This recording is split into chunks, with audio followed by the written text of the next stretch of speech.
are here for a book talk video. We have a few that we're sharing. Several of them are already published, but there are a few that are not out yet, and we'll let you know, or at least I'm on one that I'm doing, when it should be expected. All right, we're going to start out. I just finished listening. My most recent audiobook that I just finished was Jennifer Nielsen's A Night Divided. This was captivating, and it made me go and research and watch actual documentaries about the Berlin Wall, just because I wanted to know more after reading. 12-year-old Gerda is our main character, and she is living in East Berlin, and her dad's kind of an instigator of stuff against the government, but he's been told that things are going to start getting bad, and so he takes it upon himself and takes one of the kids with him, because there's 3 kids in the family, to go to East Berlin, try and find a place to live, try and find a job, and come back and get everybody and take them back. Problem is, that night they build the wall, because if you know how it goes, I mean, it was there, not there one day, the next day it was there, and for 4 years now, Greta has been separated from her father and one of her brothers. She finds her dad across the wall one day, and he's trying to get a message to her. She can't quite get it, but she finally realizes he's saying something to her about digging, but she doesn't know where. Well, when she finds out, it puts into place a plan that puts her and her family's life in danger if they go through with it. And really, it's either escape or die. They're trying to prevent her oldest brother from having to go into the military, and that due date is coming up quickly, and so they have got to get out. But they have to dig right under the wall. Notice that Karin also said she just finished listening to that, reading with her ears. Right. And sometimes people will say, how do you read so many books? Well, since we both spend some time in the car, we're constantly listening to audiobooks to kind of add to the amount of reading we can do. We also sometimes listen to books that we've already read. So it kind of gives us some different dimensions. I'm here to whet your appetite with the new one coming from Gary Paulsen. I'm going to show you the cover of the book because I've already loaned out my ARC. It's called FISHBONE'S Song. And look at the great cover, the dog. Of course, there's going to be a dog. It's a Gary Paulsen book. It's due out from Simon & Schuster in September, so you're getting a sneak peek at it right here. If you've read Gary Paulsen, and if you haven't, why not? And why are you watching us? Go read a Gary Paulsen book. But if you've read Gary Paulsen, then you're kind of familiar with the approach that he takes to writing, that so much of what he writes is about nature, about family, about friendship, about relationships. What sets this one apart from his other books is almost the stream of consciousness of the storytelling. It's the story of a young boy who is told by Fishbone, who is his surrogate father, that he found them abandoned in the woods, and he brought him home, and he put him in a box that he had found earlier and managed to nurse him through his infancy. And now the young man that we're meeting is in his teen years, and Fishbone has shown him how to hunt, how to fish, how not to waste anything, how to respect nature. If you loved The Winter Room, which I still think has the best prologue of any book I've ever read, just bar none, or if you've read Dog Song, you're going to sink right into this story, never want to come up for air. So look for this coming from Simon & Schuster in September. Next, I'm going to share with you Heart of Betrayal by Mary E. Pearson.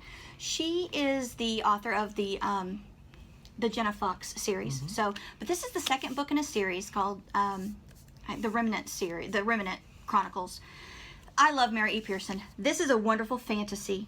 It picks off, I'm not going to give a lot of big details because I don't want to ruin the first book for people that haven't read it. However, the story picks up right where book 1 ends, and it's with Leah being held captive by the brutal leader of Venda, another kingdom that is known for its kind of barbarian type ways. They're not as polished as some of the other kingdoms. She has to hide her true feelings for the boy that she's fallen in love with. which I will never say the name because there again it ruins book 1, because there are 2 boys that are after her attention. One being the assassin that has captured her and pulled her to this kingdom. While she doesn't love the assassin, she cares for him a great deal. And it's hard for her to be deceptive every day, looking at him, acting like and telling him that she doesn't have any feelings for this other boy. But things really become apparent and she needs to escape this place when she is forced to agree to marry the Commissar, the leader of this brutal nation. And she is able to, in his, where he's taking her around to meet the people, finds out his true plans for what he is going to do to the other kingdoms around. So in order to save the people of where she came from and to save them from this brutal Commissar, she must escape. And she wants to escape with, of course, the boy she loves. So the next one, The Beauty of Darkness, I believe, is the 3rd one coming out, and I can't wait. We feel that way about lots of books That's that right. come in multiples. My book is another one that's not quite out yet. It's called The Mechanical Mind of John COGGIN by Elinor Teele. One of the things I love about the book are the illustrations on the cover. It kind of gives you a sense that this is going to be a little bit of a romp, and it is, but it's a darkly funny one. All John COGGIN, who's our main character, has known of his childhood is the job that he has, and that's building coffins for the family business.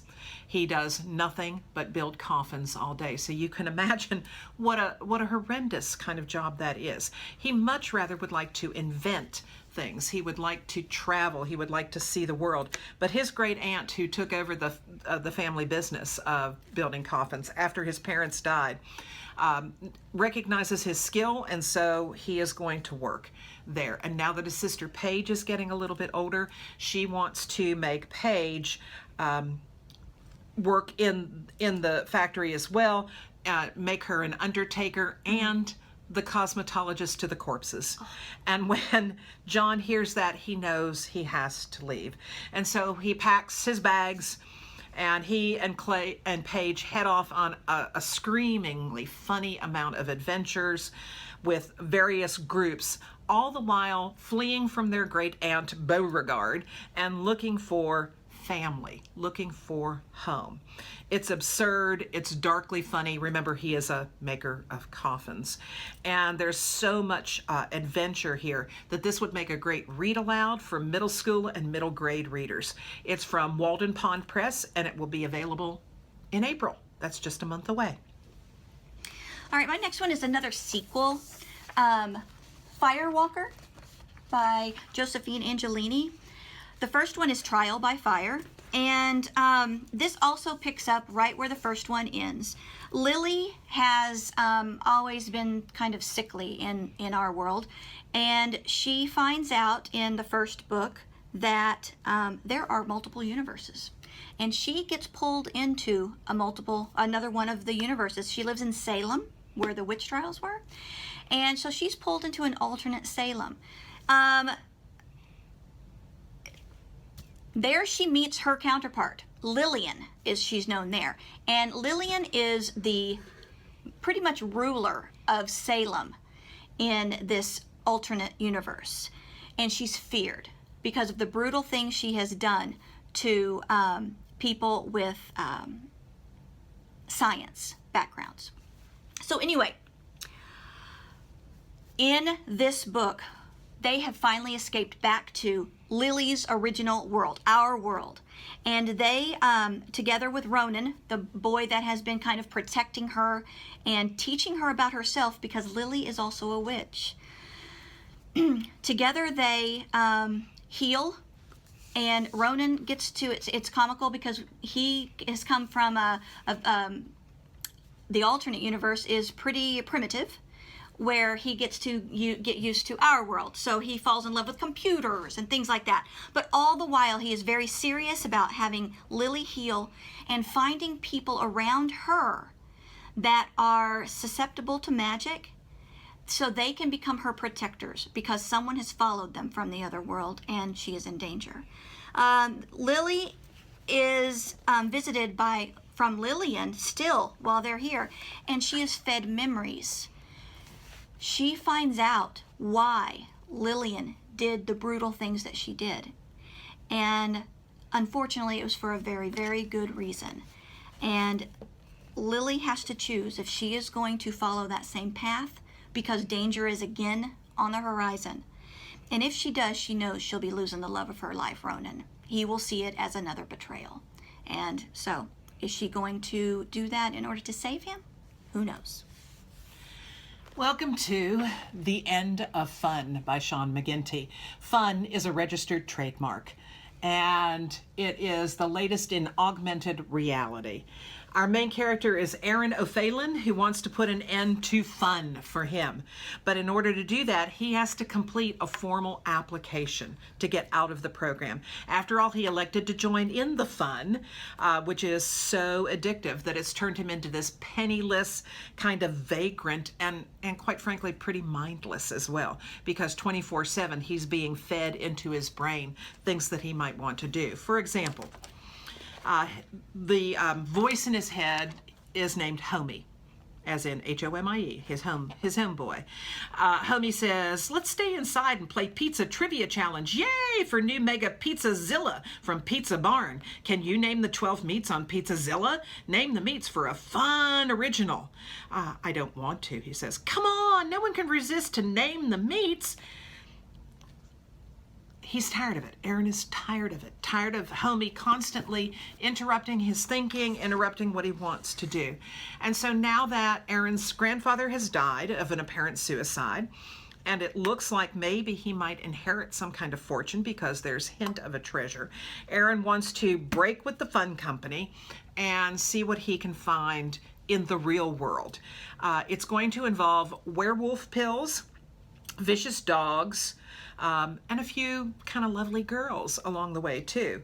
For those who love Tobin Anderson's Feed, this is a slightly different and darkly, darkly funny look at how actual reality might be a little bit better than all that virtual reality.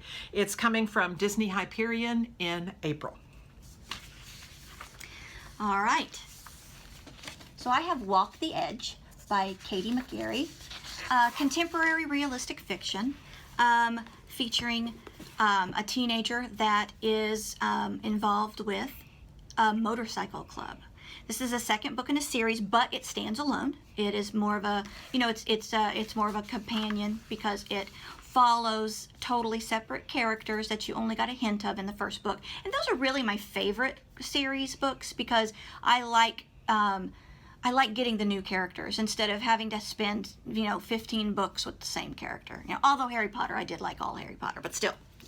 All right, so Razor is our main character, and he meets up with Brianna one evening, and Brianna is a lovely girl. She's a good girl. She's always doing the right things, but she kind of falls into Razor one evening after going to a club, and they end up kissing. Well, somebody sees them, and somebody videos it. And Razor's a member of a motorcycle club, and she is totally not in that kind of lifestyle. She's being blackmailed. Now, people are going to send that out, and it looks, you know how pictures are, it looks way worse than it was. So people are going to think terrible things about her. Razor finds out about this, and they make a deal. He is going to help her track down this blackmailer and take care of that. And she is going to help him seek some answers to a family secret that has haunted him forever. A secret that even his brothers in the motorcycle club won't talk about. They shut him down every time he brings it up. And he is desperate. I mean, he needs to know what has happened. And together they find out about themselves and discover who they really are. This is coming out March 29th. Sorry. That's okay. We just want to do, whoops. Had to pass the book. We want to do a cover. There we go. Oh, no. Oh, yeah, sorry. Yeah. Go ahead. You can tell we don't rehearse these things, No. can't you?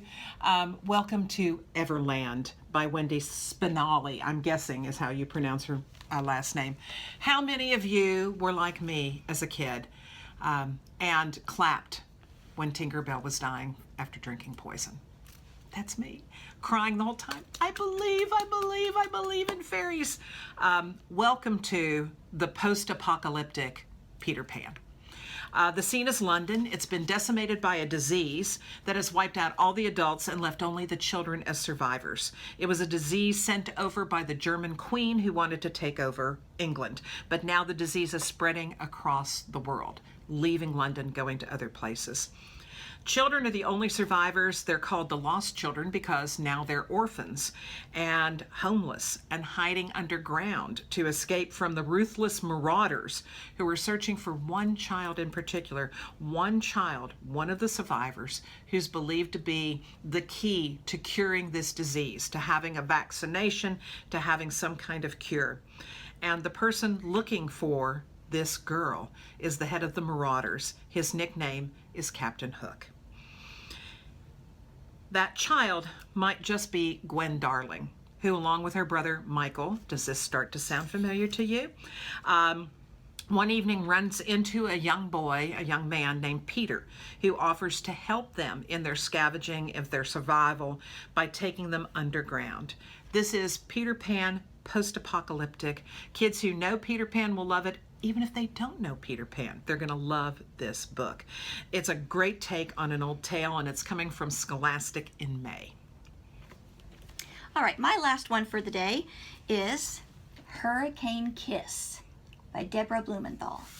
Look at that sexy cover. They're wet, it's raining, they're about to kiss. All right, this takes place in Houston. I definitely picked this up as soon as I saw that.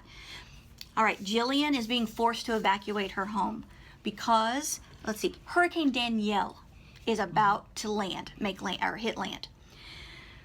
Her mother is not going to go with her, though, because her mother is a reporter and she is desperate to get the story. So that means she has to go off with their neighbor. Their neighbor just happens to be River. And River was the star football player, the quarterback, the boy everyone loved, everybody wanted to be. But mysteriously, he disappeared one day and went to a juvenile detention center in West Texas. Well, ever since he's been back, he's been way different. No longer cocky and flirty. Now he is silent and angry.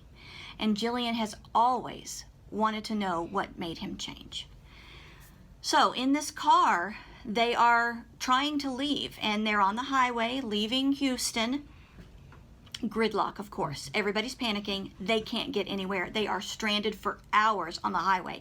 And meanwhile, the hurricane's getting closer and closer and closer.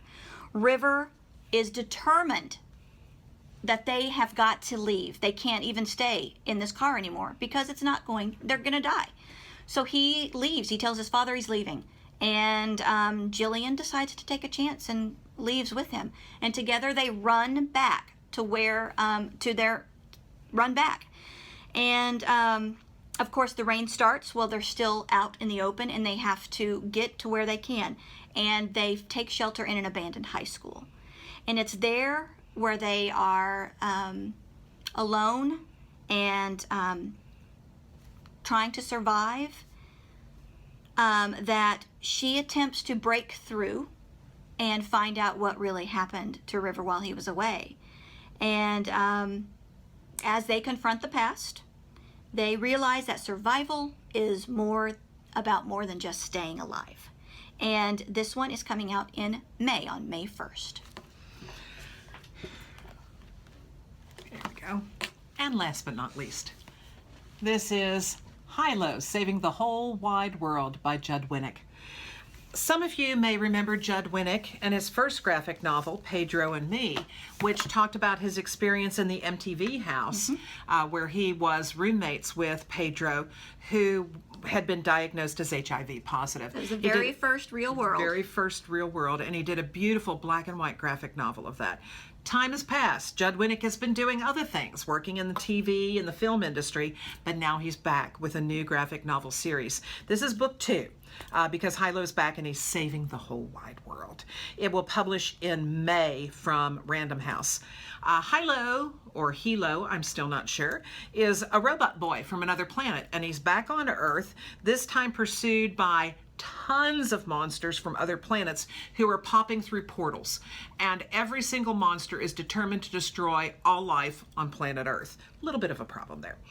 HILO is assisted by DJ and Gina, two very human kind of sidekicks who join in the crusade. They manage to, together with HILO, invent a device that, when clicked, send the monsters into portals which will transport them immediately back to their world. In order to do this, they have to disclose a little bit more about HILO than they have in the past. And so people are starting to get to know this robot boy.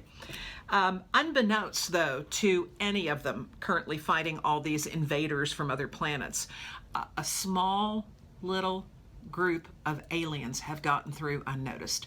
They're the rapscallions, and I love the language play here. The rapscallions look like tiny little sprouts, and they hide in plain sight because they look like a lawn. They look like a field. And so it's not until they are so plentiful that they understand that there's a real danger here for everybody. This book is colorful, it's humorous, and it's actually a little bittersweet too, because in this book you see HILO and some of the other robots begin talking almost from a philosophical stance about robots, and robots versus robots who learn versus robots who just do what they're programmed to do. So you start to see a little bit of that science kind of come through there as well. Kids who love Captain Underpants, who like Ricky Ricotta, who like the Frank Einstein books by John Sheska, are already ready-made fans of this series, and the graphic novel format is just incredible as well. That's coming from Random House, and I think in May, but I did not look at the due date on that. But it's forthcoming. Well, that's it for this time, but we're going to do this every once in a while. We're going to do some picture books. We're going to do some YA. Today we tried to kind of combine YA and middle grade. You've got graphic novels and more traditional novels. You've got history. You've got reality. You've got sci-fi and fantasy. Yep. So we're trying to kind of do a cross-section of things just to show you what's out there and to keep them a little bit shorter than the ones where we kind of talk on and on and on. In the description, I'll put a link to Goodreads, to all of the books we talked about. Great. So you can just click and go read about it. And that's it until after spring break. Karin and I are going on spring break in just a few hours, as a matter of fact. And we probably won't do any filming since she'll be in one place and I'll be in another. But when we come back, we'll have some things to share with you. We definitely have plans. Yes, we do. All right. There again, though, email us if you have suggestions. Let us know. All right. Thanks so much.